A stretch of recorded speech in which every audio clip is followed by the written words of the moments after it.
Hi, Empress Justice here, and welcome to the late June reading for Sage.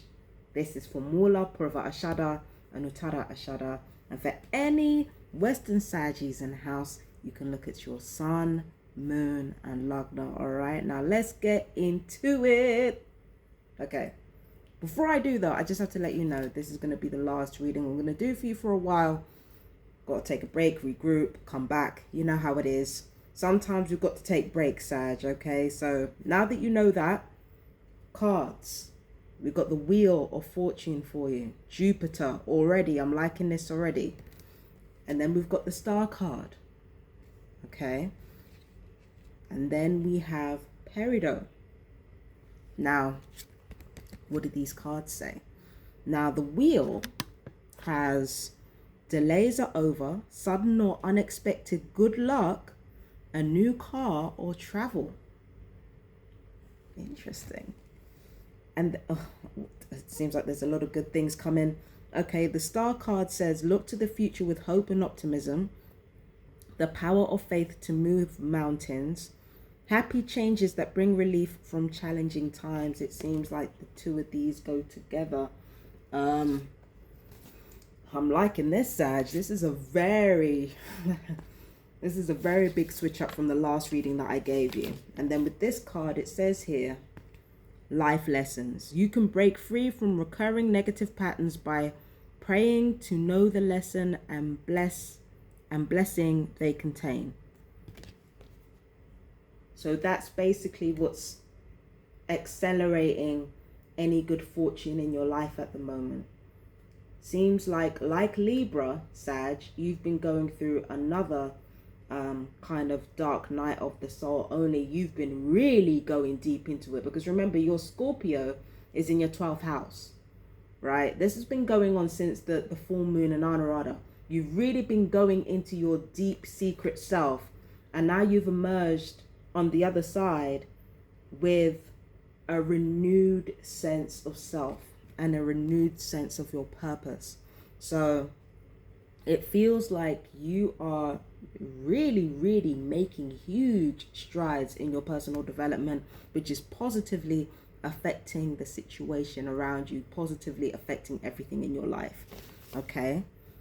It seems to me as though there are a lot of good things coming up ahead of you, or it could mean that you end up in situations that you don't choose, but that your positive attitude turns it into a situation that you can definitely create great opportunities from. It seems like the latter. It seems like you're going to be in a situation that you don't want. That's pretty much the pretty much a day in the life of Sag, right? You're always in a situation you don't want to be, and yet you're always able to make it work. That's where your good luck comes from. Okay, that's where it comes from. That's where it emerges from. It's a beautiful thing. And then I've got Jupiter and Leo here.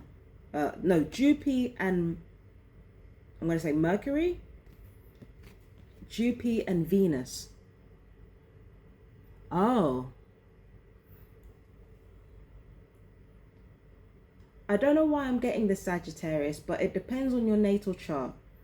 If I were you, I would look at what Jupiter and Venus are doing, what they were doing in the transit for the new moon in Margashira, and what they're doing in your chart. I'd have a look at those if I were you. I don't know why I'm getting this, but look at your Jupiter and your Venus. Normally this is associated with Mercury, but not in this case. I thought it was Mercury at first, but no, this is Venus. Look at your Jupiter and your Venus, and I feel like something big is about to happen, and it's positive as well.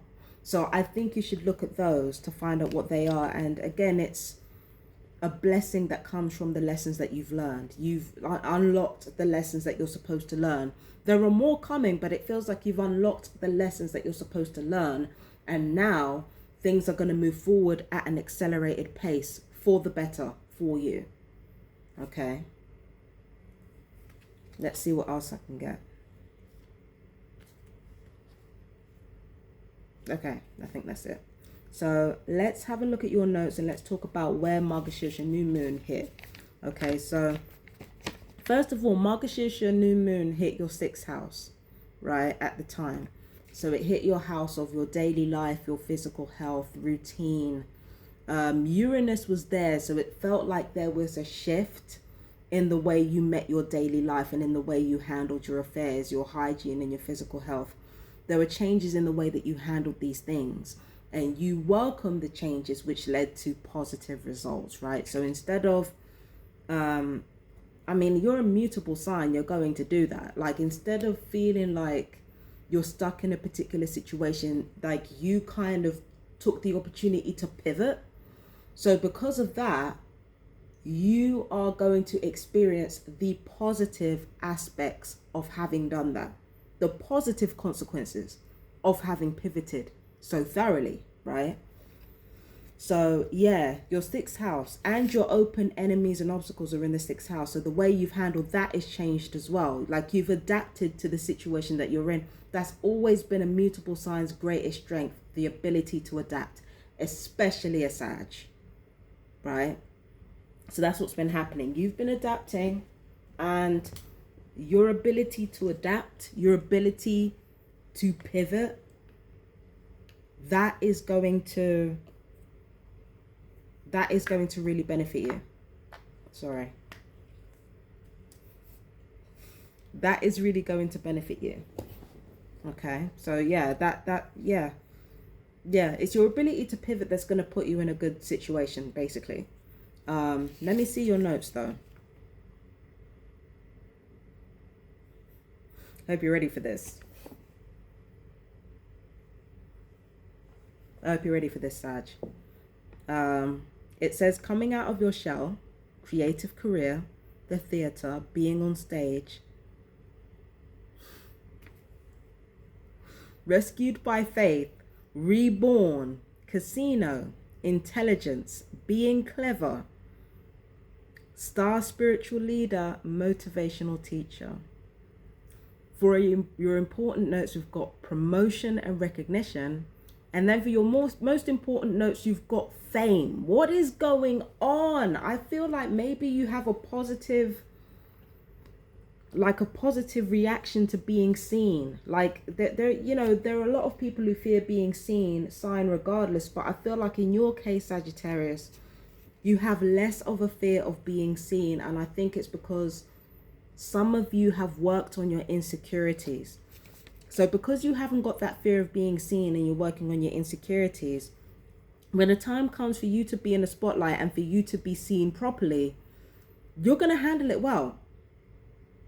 You're going to handle it very well. I'm not going to lie to you, but the positive attention that you have coming, again, it's one of those situations where it comes where you least expect it. So yeah, it is what it is. Okay. You're going to have it at a time where you least expect that positive attention. So let's see what else is going on for you. Okay. So we've got the 8 of Cups. You've got the ability to emotionally move on from darker times. Yeah. Again, it's about the lessons you've learned. So emotionally, you're moving on from darker times. Like, physically, things might not change that much, but emotionally, you're changing, which means the way you respond to your environment is going to change, which means your fortune is going to change. With the Knight of Wands,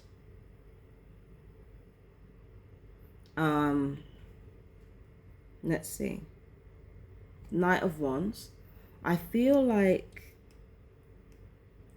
you have a duty to do something. And I feel like instead of feeling burdened by that duty, feeling burdened by your responsibilities, you feel empowered by them. If there is a little bit of ego to this, I'm not going to lie, there is a little bit of ego, but there's a part of you that feels empowered by what you have to do, not necessarily what you want to do. There's a part of you that feels empowered by that, and you gain a certain strength in it. Again, you're in a situation where you're not getting what you want, but it will work out in the way that you want it to. It will feel like the sun. With this 7 of Wands, I feel like that's hand in hand with this.